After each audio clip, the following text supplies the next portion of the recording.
Voilà, super. Le timing est génial ce matin. Vous m'entendez tous? Alors, je vous laisse me dire sur le chat si on entend bien Alexandre. Ouais, ouais. Excusez-moi, Ok, vous avez cool. vu dans mon Slack. Donc, on utilise beaucoup cet outil. Je ne sais pas si vous connaissez, mais c'est super comme outil de messagerie. Donc voilà. Salut Alexandre. Salut! J'espère que tu as ton café, que tu es prêt. Quoi, je crois que toi, de ton J'ai côté. monté dans une pinte de bière, mais c'est du thé.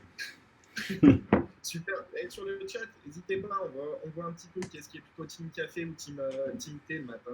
Moi, je sais que c'est café à 100%. Alexandre, merci d'avoir participé, d'avoir préparé un pitch for keys. Bah, avec plaisir, merci de l'invitation. Euh, D'habitude, on se retrouve plutôt sur Annecy. Je crois que tu es Ouais, sur Annecy maintenant. exact. Mais je vais pas en dire trop. Donc, ce que je vous conseille, c'est de double-cliquer sur la fenêtre où il y a la présentation d'Alex. Et puis, moi, je vais me taire un petit peu. Et si c'est bon pour toi, je vais lancer ta présentation. Ok, quand tu veux. Allez, c'est parti. Ok, attends, c'est parti. Ouais, c'est bon. Bonjour à tous et à toutes, je suis Alexandre Gendron. Du coup, je vais vous raconter comment j'ai travaillé tout en voyageant à vélo et bateau stop depuis Wanaka en Nouvelle-Zélande et jusqu'au Vietnam à Hoi An. C'est un parcours de 14 000 km à vélo et 8 000 km en bateau stop. Donc sur la carte qui va suivre, vous pouvez voir mon parcours. Il y a les points rouges qui sont des nuits à vélo, tandis que les points bleus sont des nuits en bateau. Parfois, je peux rester plus longtemps à un endroit précis, comme lorsque je cherche un bateau ou lorsque j'ai un site internet à créer. Pour cette aventure, le maître mot était minimalisme. Il fallait que je puisse transporter l'essentiel pour mes besoins quotidiens, à savoir me laver, cuisiner, dormir, m'habiller, réparer, et puis photographier et travailler. Donc tout ça sur un vélo. Donc vous pouvez voir ici ma maison et mon moyen de déplacement pour 1 an et demi. Euh, j'ai passé la plupart du temps en pleine nature et le minimalisme m'a permis une réduction assez importante des prises de décision, ce qui est vraiment agréable dans un monde où on prend des décisions tous les jours. Donc les seules vraies décisions que j'avais à prendre concernaient l'itinéraire et là où j'allais dormir le soir. En ce qui concerne la nourriture, ben, je trouvais souvent des fruits que je cueillais sur des arbres, etc., en Nouvelle-Zélande et en Australie. Euh, Alors, je me suis un peu perdu. Ouais, je me lavais dans les rivières, dans les aires d'autoroute, dans les stations-service, etc. Voilà. Et en fait, on en vient à comment je charge l'électronique pour travailler. En fait, donc j'ai un panneau solaire que je mets à l'arrière du vélo qui me charge une batterie externe qui me permet de charger à la fois l'ordinateur et l'appareil photo. Et à l'avant, j'ai une dynamo qui me permettait de charger ma lampe frontale et mon téléphone. Donc on arrive à l'équipement. Donc en fait avec juste un ordinateur et un téléphone portable, j'étais capable de travailler dans le monde entier. Sauf sur certains endroits où il n'y avait pas de réseau, c'est ce qu'on va voir par la suite. Mais j'ai appris du coup à optimiser mon travail, donc à travailler déconnecté, donc développer des sites web en local pour ensuite les envoyer en ligne. Donc mes sources de revenus, j'en ai trois principales. C'est 10% issus de la vente de mes photos et articles à des magazines pour lesquels je travaillais en Nouvelle-Zélande. 50% issus du management du réseau social et du recrutement et gestion des ambassadeurs pour l'un de mes sponsors. Et enfin 40% de la création site web. Voilà, donc parfois il n'y a aucun réseau sur beaucoup de temps, plusieurs jours. Donc ce que je fais, c'est que j'utilisais des outils qui permettent de planifier, etc., les posts. Ce qui me permettait en fait de rester présent même si j'étais plus connecté aux réseaux sociaux. Donc voilà, tous mes clients étaient au courant et il n'y a jamais eu aucun souci là-dessus. Ensuite, j'ai dû trouver des bateaux parce que je faisais du bateau stop. Donc là, c'était une petite leçon de marketing. J'ai commencé avec un flyer assez sobre, comme on peut le voir sur la gauche, qui n'a pas du tout marché. Du coup, après, je me suis redirigé vers un flyer un peu plus punchy et avec des icônes qu'on peut comprendre très rapidement. Voilà. Petit conseil, mettez vos flyers à la laverie du port, c'est là où il y a le plus de passages pour trouver un bateau. Donc ça, c'est le bateau que j'ai trouvé. J'ai passé 5 semaines à refaire l'électricité, réparer le moteur, mettre le pont en ordre, installer tous les outils de navigation. Malgré ça, la tempête que nous avons traversée, elle ne nous a pas épargnés. On a passé 11 jours entre la Nouvelle-Zélande et la Nouvelle-Calédonie au lieu des 7 prévus. Donc ici, j'utilise un masque de ski parce qu'on traverse une tempête de grêle, donc on ne pouvait pas voir sans le masque. Les rafales atteignent les 60 nœuds, la plupart de nos voiles sont alors déchirées, le moteur se met à fumer au bout de 4 jours de tempête, mais tout va bien, on garde le sourire et on essaie de trouver les meilleures solutions pour arriver sain et sauf. Ça sera malheureusement pas le cas de tous les bateaux ayant traversé, mais ça, nous ne le savions pas encore.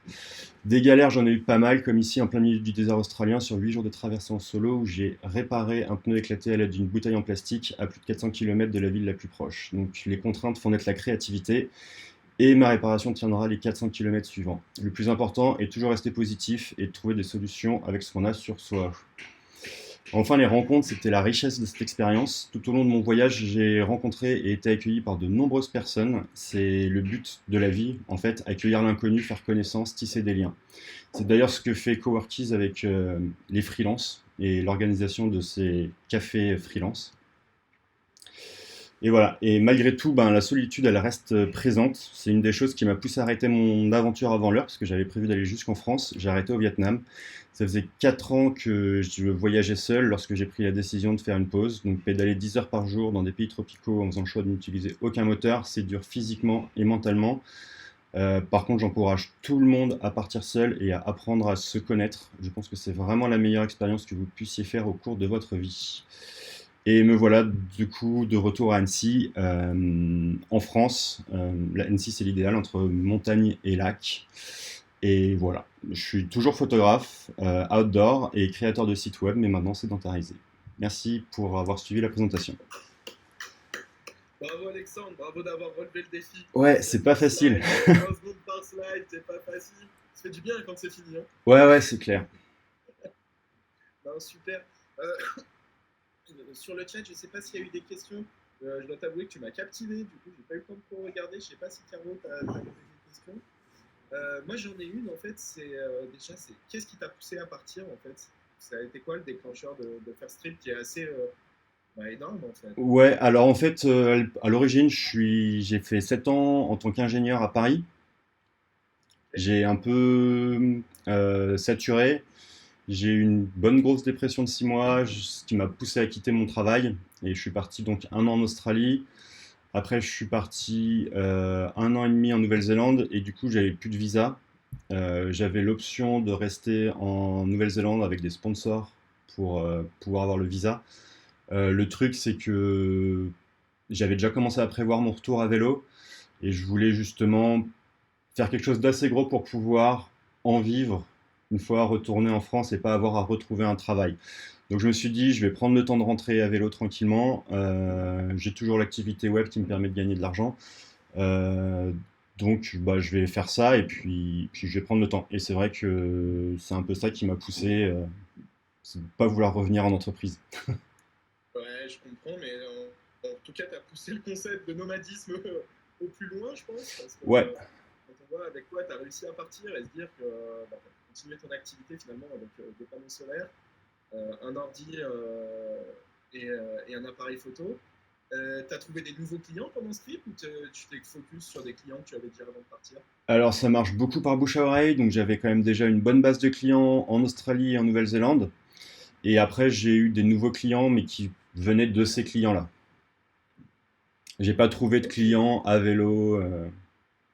d'accord. Ouais. Mais donc, comme tu disais, tu as eu zéro souci pour gérer en fait ta relation avec eux. Ça Non, n'a pas aucun. été Après, tout le impacté monde était au là-dessus. courant, donc il l'acceptait. Il savait très bien que bah, quand il y avait une deadline, etc., je me posais dans un café, je travaillais et puis je respectais les délais, quoi. Donc il n'y avait pas de souci.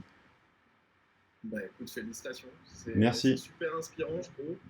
Le concept de se retrouver seul pendant aussi longtemps, je sais pas, mais c'est vrai que c'est toujours intéressant de passer des moments seul, un petit peu isolé. J'aime bien le faire en détail. Ouais, J'aimais ouais. bien le faire avant. Mais bah écoute, ouais, moi ça m'a bluffé.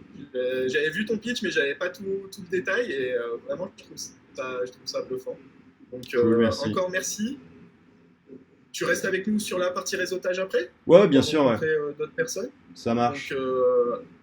Donc, si vous avez envie aussi de, pourquoi pas rencontrer Alexandre, il suffit de participer sur le réseautage, d'avoir un petit peu de chance, je veux dire, pardon.